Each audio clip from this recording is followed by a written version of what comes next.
Hello everyone. ICS academy की YouTube platform में आप सभी का स्वागत है। पिछले कुछ रिजल्टों की तरह इस बार भी आयोग ने अपने इस रिजल्ट में कुछ मीठी और कुछ खट्टी बातें लेके आई हैं। इस सेशन में हम वही सारी चीज़ें डिस्कस करेंगे कि इनमें से कौन सी मीठी बातें और कौन सी खट्टी बातें जो कि आगे चल के किसी न किसी तरीके की कानूनी पेच में फंस सकती हैं। अब देखिए, जैसे कि हमें सभी को पता है कि आयोग ने इस रिजल्ट को जो है 87 और 13 के भाग में विभाजित किया है। पर ये जो विभाजन है वो अपने आप में एक कंट्रोवर्सी क्रिएट कर रहा है दोनों के लिए, दोनों वर्गों के लिए, चाहे वो 87% के मुख्य भाग में जो भी छात्र चयनित हुए हैं और जो भी प्राविधिक भाग में जो भी छात्र चयनित हुए हैं, दोनों के लिए टेंशन वाली बात ये है। सबसे पहली सुकून वाली बात 87% वाले छात्रों के लिए ये है कि उनमें से जिनका भी फाइनल सिलेक्शन होगा तो उनका तो सिलेक्शन पक्का है। ठीक है, जो भी 698 बच्चे चयनित हुए हैं इंटरव्यू के लिए, तो उनमें से जो भी 218 सीटों के लिए चयनित होंगे वो सिलेक्शन तो पक्का रहेगा। बट उनके लिए निराशा कहाँ आएगी? पोस्ट के डिवीजन में आएगी, वो भी दो वर्ग के छात्रों के लिए, या फिर वो ओबीसी वर्ग के छात्र होंगे या फिर अनारक्षित वर्ग के छात्र होंगे। खुशी क्या रहेगी कि आपका फाइनल सिलेक्शन तो होगा। दिक्कत क्या आएगी कि आपके पोस्ट में दिक्कत आएगी, क्योंकि अगर आप कल के रिजल्ट के एडवर्टीजमेंट में जो भी बातें लिखी हुई हैं वो अगर आप ध्यान से पढ़ें तो इसमें आप पॉइंट नंबर 1 में देखेंगे कि साथ ही समस्त विभागों से 27% अन्य पिछड़ा वर्ग के विज्ञापित पदों का विभाजित विवरण मांग लिया जाए। अब इसका मतलब क्या होता है कि जो पूर्व में विज्ञापित पद आया था, जिसमें जो है शुरू में 75 पद और बाद में 12 पद जोड़ के टोटल 87 पद ओबीसी वर्ग को कर दिए गए थे, तो उनके विभाजन का जो है विवरण मांगने के लिए जो है आयोग ने अनुशंसा की है संभाग मतलब जो भी उनके संबंधित विभाग हैं उनसे।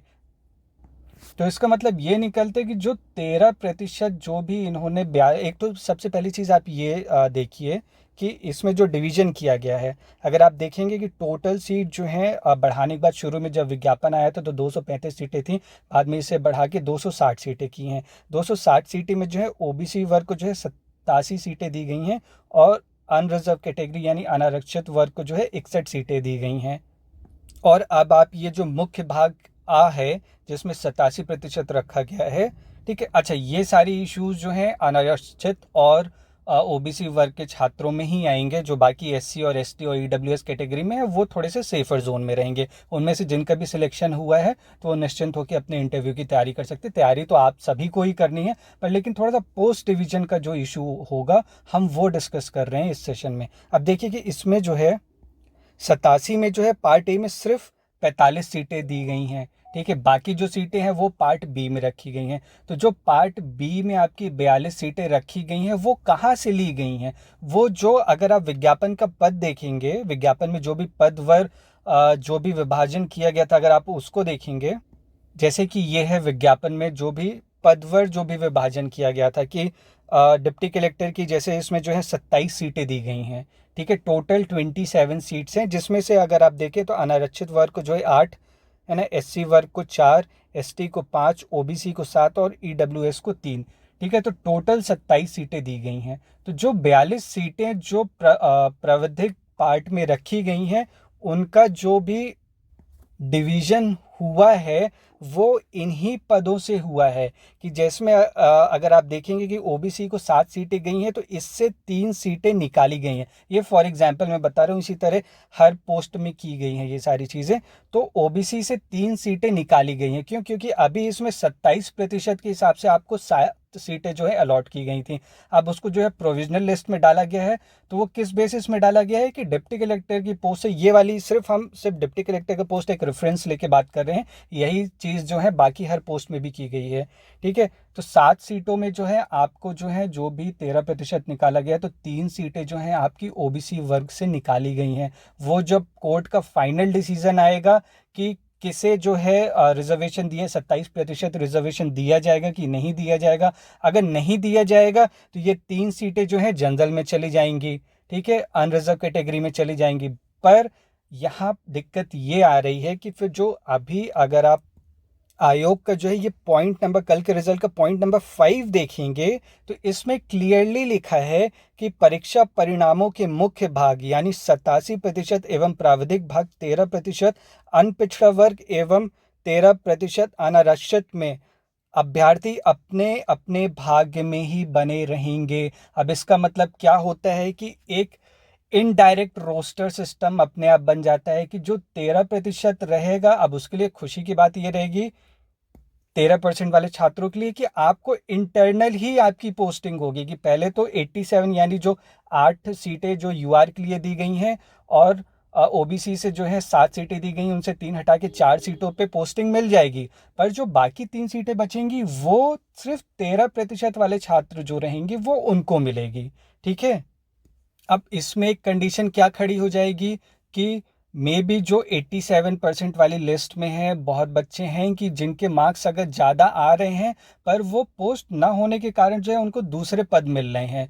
अगर यही सारी चीज़ें कंबाइन होती तो हो सकता है कि वो डिप्टी कलेक्टर पोस्ट के लिए एलिजिबल हो जाते। पर लेकिन इस वाले कॉन्सेप्ट के कारण जो है, क्योंकि सारे, अब इसमें साफ साफ लिखा है कि चयन के किसी भी स्तर पर ये एक दूसरे से अंतर परिवर्तन इंटरचेंज हेतु दावा नहीं कर सकेंगे।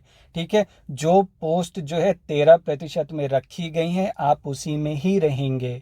ठीक है, तो प्रॉब्लम ये आएगी कि जो 87% में एलिजिबल होगा तो मे बी कहीं ना कहीं ये वाली जो इशू क्रिएट होगा। अब इसमें दूसरा ट्विस्ट ये आता है कि अभी जैसे सभी को पता है कि 87 और 13% की सुनवाई हो चुकी है जिसका ऑर्डर अभी रिजर्व है, कुछ ही दिन में वो चीज़ भी आ जाएगी।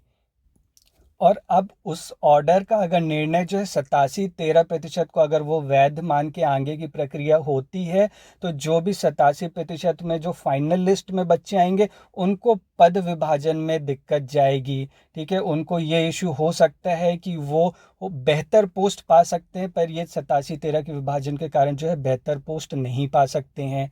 ठीक है, इसमें फ़ायदा जो है 13% में हो जाएगा। पर अगर कोर्ट का निर्णय जो है दूसरा होता है कि वो 87 और 13% को अवैध मानते हुए उसको एक कंबाइन रिजल्ट में कहते हैं, तो फिर जो है 2020 के रिजल्ट में जो भी बच्चे 13% हैं वो फिर आपकी जो लिस्ट बनी है वो मेंस की मेरिट लिस्ट से बनी हुई है। ठीक है, जो भी डिवीजन किया गया तो वो एक प्रिजुडाइज क्रिएट करता है कि आप ऑलरेडी मार्क्स आपके कहीं ना कहीं कम है इसलिए आप जो है पार्ट बी में हैं। ठीक है, तो वो एक थोड़ा सा, मतलब मेंस के मार्क्स कभी भी डिस्क्लोज नहीं किए जाते, क्यों? क्योंकि इंटरव्यू में किसी भी तरीके का जो है प्रेजुडाइज नहीं होने पाए कि हाँ इस बच्चे को इतने मार्क्स मिले, इस बच्चे के कट ऑफ के बराबर मार्क्स थे कि क्या कैसा था। बट ये सीन क्रिएट कर देगा कि जो पार्ट बी में प्रोविजनल लिस्ट में है उन बच्चों के कहीं ना कहीं मार्क्स कम हैं, तो उनके सिलेक्शन के फाइनल सिलेक्शन, मतलब 42 सीटें दी गई हैं उसमें तो 42 के तो सिलेक्शन होंगे ही होंगे, पर कहीं ना कहीं ये प्रेजुडाइज आ ही जाएगा कि हाँ उनके मार्क्स कम है, तो कहीं ना कहीं इशू जाएगा वो चीज़ का भी। तो टोटल कुल मिला के जो है ये वाला रिजल्ट भी कभी खुशी कभी गम वाली स्थिति ही पैदा करता है। अब आगे होता क्या है वो तो आयोग ही बताने पाएगा, पर अभी तक की जो भी स्थिति है, जो भी छात्र अभी इंटरव्यू के लिए चयनित हुए हैं उनके जो भी प्रीलिम्स के मार्क्स थे उनके हिसाब से तो अभी चीज़ें यही समझ में आ रही हैं कि जो 87-13 का फॉर्मूला लगाया गया है 2020 के रिजल्ट में वो मेंस के ही रिजल्ट में लगाया गया है, वो प्रीलिम्स के रिजल्ट की छेड़खानी नहीं की गई है। देखिए, इन सारी किसी भी चीज़ का हम दावा नहीं करते हैं, ये एक एनालिसिस अप्रोच है कि हम हमारे आसपास के जितने भी छात्र हैं उनके नंबरों को एक एनालिसिस करके इस अप्रोच में पहुँचे कि ये पॉसिबिलिटी है। अभी आज के समय में क्या होगा, भविष्य में क्या होगा, ये तो आयोग को भी नहीं मालूम है कि कब किस वक्त जो है पाला पलट जाता है, किसी को कुछ नहीं मालूम। अभी कुछ दिन पहले सभी बच्चे मेंस के लिए एलिजिबल थे, एक दिन पहले जो है सिर्फ एडिशनल हो रहा है, फिर अभी जो है अभी ये लग रहा था कि 2020 का प्रीलिम्स का रिजल्ट रिवाइज होगा, एकदम से मेंस का रिजल्ट आ जाता है। तो आगे क्या होगा किसी को कुछ भी नहीं पता है। पर हाँ, अगर ये स्थिति बनी है, अगर ये ऐसी ही स्थिति है कि जिसमें जो है 13% को एकदम टोटल अलग किया जाएगा, क्योंकि उनका विभाजन तो पदवर ही होगा। ठीक है, ऐसे पॉसिबल नहीं है कि आप 260 सीटों में कैसे आप 42 सीटें को आप जस्टिफाई करोगे। कहीं ना कहीं किसी न किसी विभाग से तो आप वो सीटें निकालोगे ही ना, और जब उनका इंटरचेंज नहीं रखोगे हो सकता है 13% में बच्चे के मार्क्स कम हो पर वो डिप्टी कलेक्टर या फिर किसी अन्य पद के लिए वो चयनित हो रहा है, ठीक है, तो कहीं ना कहीं 87% में जो बच्चा है उसका हक मारा जा रहा है। दूसरी जगह अगर ये जो रिजल्ट जो है सिर्फ मेंस के प्रावधिक में आया, मतलब मेंस के मेरिट लिस्ट में इसकी प्रावधिक लिस्ट बनाई गई है, तो उसमें दिक्कत क्या आएगी? अगर 87-13 को मर्ज कर दिया जाएगा कि जो पार्ट बी में है वो पहले से ही पता चल जाएगा कि इन बच्चों के मार्क्स कम हैं।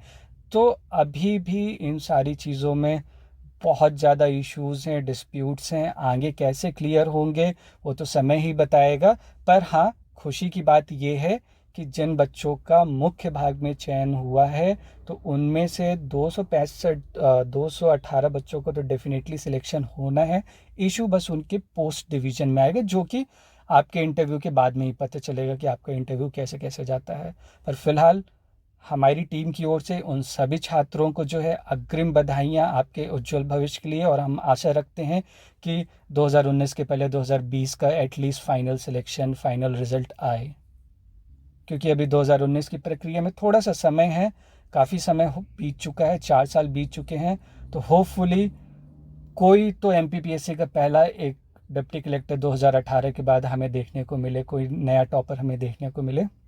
तो चलिए, आई होप इस चीज़ से आपको ये चीज़ें क्लियर हो गई होंगी कि क्या क्या इश्यूज़ हैं जो कि आगे बन सकते हैं। हम इनमें से किसी भी चीज़ का दावा नहीं करते हैं, ये सिर्फ हमारा एक एनालिसिस, हमारी टीम का एक एनालिसिस अप्रोच है। धन्यवाद।